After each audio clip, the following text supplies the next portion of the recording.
আমি এখন কাঁকড়া খাবো।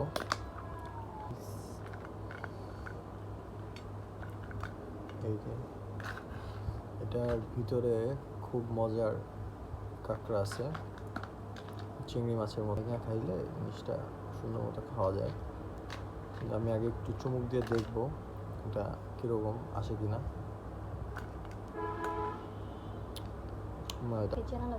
এটাকে মনে হয় কাটতে হবে। দেখতে পাচ্ছেন এই যে কাঁকড়ার যে ভিতরের যে জিনিসটা আমরা খাই, মূলত এটা দেখা যাচ্ছে। ওই তো এইটাই মূলত কাঁকড়ার ভিতরের যে অংশটা। তো আমি এখন এটা খাবো।